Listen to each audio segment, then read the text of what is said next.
தமிழக சட்டப்பேரவையில் காவிரியின் குறுக்கே மேகதாட்டு அணை கட்டுவது சம்பந்தமாக கட்டக்கூடாது என்று வற்புறுத்தி ஒரு சட்டப்பேரவையில் ஒரு தீர்மானம் நிறைவேற்றப்பட்டிருக்கிறது. இன்றைய தினம் பத்திரிகையில் பார்த்திருப்பீர்கள். சட்டமன்றத்தில் இந்த மாதிரியான தீர்மானங்கள் வருகிற போது முன்கூட்டியே சட்டமன்ற உறுப்பினர்களுக்கு கொடுத்து அதன் மீது சட்டமன்ற குழு தலைவர்கள் எல்லாம் பேசி பிறகு இறுதியாக முதலமைச்சர் அவர்கள் பேசி தீர்மானம் நிறைவேற்றப்படும். நேற்றைய தினம் என்ன நடந்திருக்கிறது என்றால், அரசாங்கம் கொடுத்த தீர்மானத்திற்கு மாறாக அரசாங்கம் ஒரு தீர்மானத்தை கொடுத்திருக்கிறார். அதன் மீது எல்லா கட்சி தலைவர்களும் பேசியிருக்கிறார்கள், முதலமைச்சரும் பேசியிருக்கிறார். அதிலே பிரச்சனை. ஆனால் முதலமைச்சர் பேசி முடித்ததற்கு பிறகு சட்டமன்ற எதிர்கட்சி தலைவர் திமுகவை சார்ந்த திரு உதயநிதி ஸ்டாலின் அவர்கள், நான் ஒரு திருத்தம் கொடுத்தேன், அந்த திருத்தத்தை நீங்கள் திருத்தம் குறித்து நீங்கள் எதுவும் சொல்லவில்லை என்று இவர் கேள்வி எழுப்புகிறார். அது பிரச்சனை இல்லை. உடனடியாக முதலமைச்சர் அந்த திருத்தத்தை ஏற்று தீர்மானத்தை நிறைவேற்றுங்கள் என்று சொல்லுகிறார். என்ன திருத்தம் கொடுத்தார் என்பது அங்க இருக்கிற சபையில் இருக்கிற சட்டமன்ற உறுப்பினர்கள் யாருக்கும் தெரியாது, சட்டமன்ற கட்சி தலைவர்களுக்கு தெரியாது. என்ன திருத்தம் என்பதே தெரியாமல் நாங்கள் எப்படி கையை உயர்த்த முடியும்? ஆனால் அரசாங்கம் கொண்டு வந்த தீர்மானம் என்கிற முறையில் எல்லா சட்டமன்ற உறுப்பினர்களும் ஆதரவு தெரிவித்திருக்கிறார். அரசாங்கம் கொண்டு வந்த தீர்மானத்திற்கு மார்க்சிஸ்ட் கம்யூனிஸ்ட் கட்சி உட்பட ஆதரவு தெரிவித்திருக்கிறார். நானும் நேற்று வரவேற்று பேட்டி கொடுத்திருக்கிறேன். ஆனால் இடையிலே புகுந்து எதிர்கட்சி தலைவர் கொடுத்த திருத்தம் என்ன என்பதே சபைக்கே சொல்லாமல் அதை நாங்கள் ஏற்று தீர்மானத்தை நிறைவேற்றுகிறோம் என்கிற இந்த அணுகுமுறை என்பது தமிழ்நாடு சட்டமன்ற விதிகளுக்கு புறம்பானது.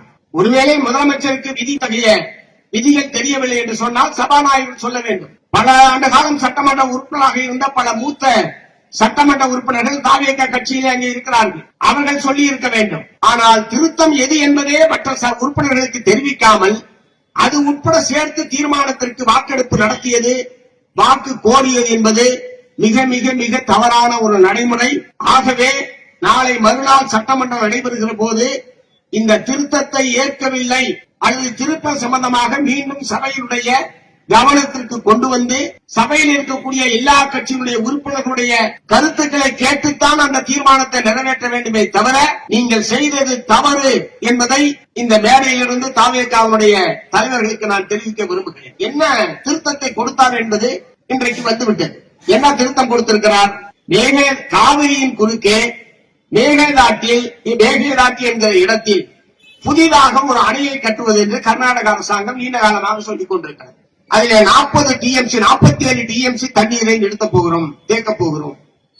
அந்த அணை நிரம்பிய பிறகு இருக்கிற தண்ணி பூரா உங்களுக்கு தான் அப்படின்னு சொல்லி அதை நாங்கள் மின்சாரத்தை தயாரிக்க போகிறோம். கர்நாடகம் பெங்களூரு நகரத்துக்கான குடி தண்ணீருக்காக அந்த அணையை நாங்கள் கட்டுகிறோம் என்று அவர்கள் சொல்லிக் கொண்டிருக்கிறார். அவர்கள் எதை வேண்டுமானாலும் சொல்லட்டும்.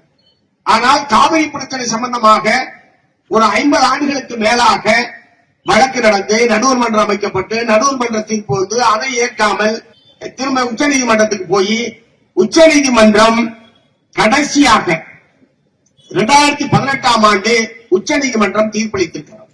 இறுதி தீர்ப்பதற்கு பெயர் பைனல் ரிவார்ட். ஆகவே அதற்கு பிறகு அதன் மீது யாரும் அப்பீலே போக முடியாது. அது இறுதி தீர்ப்பு. 2018ஆம் ஆண்டு கொண்டு வந்த இறுதி தீர்ப்பை அவர்கள் என்ன சொல்கிறார்கள்? இந்த தீர்ப்பு அடுத்த 15 ஆண்டுகளுக்கு செல்லுபடியாகும். இதற்கு இடைப்பட்ட காலத்தில் இந்த தீர்ப்பை எதிர்த்து யாரும் மேல்முறையீடு செய்ய முடியாது. இது அறுதிட்டு சொல்லப்பட்டிருக்கிறது. உனக்கு அதுல ஏற்பு இருக்கலாம், ஏற்பு இல்லாம இருக்கலாம். 5 வருஷத்துக்கு இதை பத்தி பேசவே கூடாது. 5 வருஷத்துக்குன்னா 2033ஆம் ஆண்டு வரை எல்லாரும் கம்முன்னு தான் இருக்கும். அப்படிப்பட்ட ஒரு அறுதியிட்ட தீர்ப்பு. அந்த தீர்ப்புல எங்களுக்கு விமர்சனம் உண்டு, அது வேறு விஷயம். ஆனால் அப்படித்தான் தீர்ப்பு சொல்லப்பட்டிருக்கிறது. அதுல என்ன சொல்லி இருக்கிறார்கள்? காவிரியின் மூலமாக பாசனம் பெறக்கூடிய கீழ்ப்பகுதி மாநிலங்கள் அவர்களுடைய ஒப்புதல் இல்லாமல் ஆற்றின் குறுக்கே எந்த விதமான கட்டுமான பணிகளையும் மேற்கொள்ளக்கூடாது. தமிழ்நாடு ஒப்புதல் தராது. ஏன்னா 47 டிஎம்சி தண்ணியை நீ தேர்த்தீங்கன்னா இப்பவே தண்ணி வரல. இந்த வருஷம் ஜூன் மாசம் 12ஆம் தேதி மேட்டூர் அணை திறக்கப்பட்டிருக்க வேண்டும். மேட்டூர் அணையிலும் தண்ணீர் இல்லை, அங்கே கர்நாடக அணைகளிலும் தண்ணீர் இல்லை. இந்த ஆண்டு 12ஆம் தேதி திறக்கப்படவில்லை. குறுவை சாகுபடி செய்யப்படுமா செய்யப்படாதா என்கிற மிகப்பெரிய அச்சத்திலே காவிரி டெல்டா விவசாயிகள் இருந்து கொண்டிருக்கிறார்கள். இப்படி ஒரு அறுதியிட்டு உச்சநீதிமன்ற தீர்ப்பு இருக்கக்கூடிய நிலையில் திராவிட முன்னேற்ற கழகம் யாருக்குமே தெரியாம 4/3/2026 மார்ச் மாதம் 4ஆம் தேதி, இப்ப நான் சொல்றது ஒரு 3 மாதத்துக்கு முன்னாடி தேர்தலுக்கு முன்பாக 4/3/2026ஆம் தேதி மத்திய அரசுக்கு இவர்கள் ஒரு கடிதம் எழுதியிருக்கிறார்கள். இதெல்லாம் நேற்று உதயநிதி ஸ்டாலின் வெளியிட்ட பிறகுதான் தெரியும். அவர்கள் தான் வெளியிடுகிறார்கள். 4/3/2026 அன்று மத்திய அரசுக்கு ஒரு கடிதம் எழுதுகிறார்கள். அந்த கடிதத்தில் என்ன எழுதுகிறார்கள்? மேகதாட்டு அணை குறித்து விவாதிப்பதற்கு ஒரு புதிதாக ஒரு நடுவர் மன்றத்தை அமைக்க வேண்டும் என்று மத்திய அரசாங்கத்தை தமிழ்நாடு அப்போது இருந்த தமிழ்நாடு முதலமைச்சர் மாண்புமிகு மு.க. ஸ்டாலின் அவர்கள் கடிதம் எழுதியிருக்கிறார். நான் என்ன கேட்க விரும்புறேன், அதற்கு முன்பாக அனைத்து கட்சி கூட்டம் நடைபெற்றது. நானும் எங்களுடைய சட்டமன்ற குழு தலைவர் நாகை மாலி அவர்களும் அந்த அனைத்து கட்சி கூட்டத்துக்கு சென்றிருந்தோம். காவிரி பிரச்சனை சம்பந்தமாக நடைபெற்ற அனைத்து கட்சி கூட்டம். அந்த கூட்டத்தில் அப்படி எந்த விதமான முன்மொழிவையும் அரசின் சார்பில் அவர்கள் வைக்கவில்லை. அனைத்து கட்சி கூட்டத்தினுடைய நிறைவாக உரையாற்றிய அப்போதைய முதலமைச்சர் மு.க. ஸ்டாலின் அவர்களும் இத்தகைய எந்த யோசனையையும் அந்த கூட்டத்தில் தெரிவிக்கவில்லை. அனைத்து கட்சி கூட்டத்தை கூட்டி நாங்கள் சொன்ன ஆலோசனைகளாக கேட்டுவிட்டு அரசு முடிவெடுக்கும் என்று சொல்லிவிட்டு இந்த மாதிரி உச்சநீதிமன்ற தீர்ப்புக்கு மாறாக நீங்கள் நடுவர் மன்றத்தை புதிதாக ஒரு நடுவர் மன்றத்தை அணை கட்டுவது சம்பந்தமாக விவாதிப்பதற்கு ஒரு நடுவர் மன்றத்தை அமைக்க வேண்டும் என்று உங்கள் இஷ்டத்திற்கு நீங்கள் கடிதம் எழுதுவதற்கு தமிழ்நாட்டு மக்கள் உங்களுக்கு அனுமதி கொடுத்திருக்கிறார்களா? அதிகாரம் கொடுத்திருக்கிறார்களா? அப்படி என்றால் எதற்காக அனைத்து கட்சி கூட்டத்தை நடத்த வேண்டும்? எங்களை எல்லாம் அழைத்து எதற்காக கருத்து கேட்க வேண்டும்? ஒருவேளை உங்களுக்கு அப்படி ஒரு யோசனை இருக்கிறது என்றால் அந்த கூட்டத்திலே நீங்கள் தெரிவித்திருக்கலாம், அரசு இப்படி கருதுகிறது என்று. எங்களை போன்றவர்கள் அப்போதே அதற்கான அதை ஏன் கூடாது என்பதற்கான காரண காரியத்தை நாங்கள் விளக்கி இருப்போம். ஆனால் அப்படி எந்த முன்மொழிவையும் அந்த அனைத்து கட்சி கூட்டத்தில் அரசின் சார்பில் முன்வைக்கவில்லை. ஆனால் திடீரென்று வெளியவே வரவில்லை இந்த கடிதம். பத்திரிகையாளர்கள் இருந்தால் நீங்கள் குறித்துக் கொள்ளுங்கள், இருந்தால் வெளியிடுங்கள். 4/3/2026 கடிதம் அனுப்பப்பட்டிருக்கிறது. பத்திரிகைகள் வெளியிடவில்லை, எந்த கட்சிக்கும் தெரியாது. இன்னும் சொல்ல போனால் திமுகவில் இருக்கிற அமைச்சர்களுக்கே தெரியுமா என்கிற சந்தேகம் எனக்கு இருக்கிறது. ஆனால் இவர்கள் அப்படி ஒரு கடிதத்தை அனுப்பியிருக்கிறார்கள்.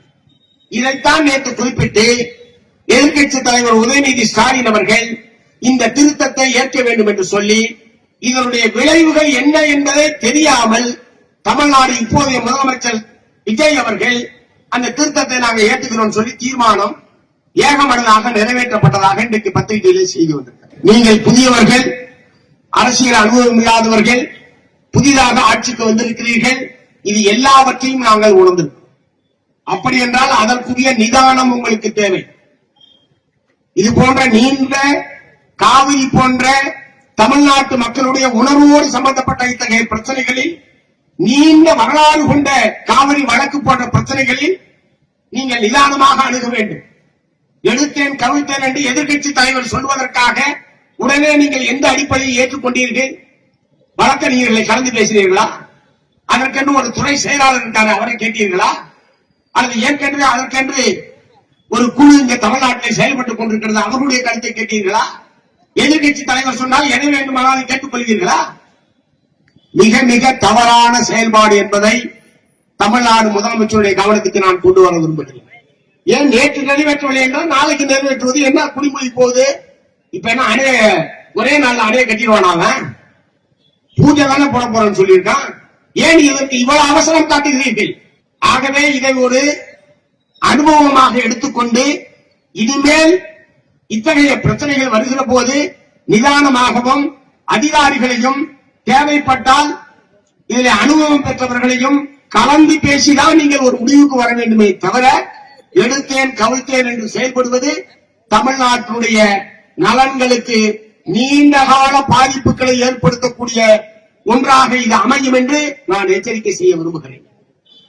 ஆகவே வரக்கூடிய திங்கட்கிழமை முதலமைச்சர் அவர்கள் தானாகவே முன்வந்து எதிர்கட்சி தலைவர் கொடுத்த திருத்தத்தை இந்த அவை ஏற்கவில்லை என்கிற தீர்மானத்தை நீங்கள் கொண்டு வருவதன் மூலமாக இந்த பிரச்சனைக்கு சுமூகமான முறையில் தீர்வு காண்பதற்கு தமிழ்நாடு அரசாங்கம் முன்வர வேண்டும். அரசுடைய தீர்மானத்திற்கு எங்களுடைய முழுமையான ஆதரவு.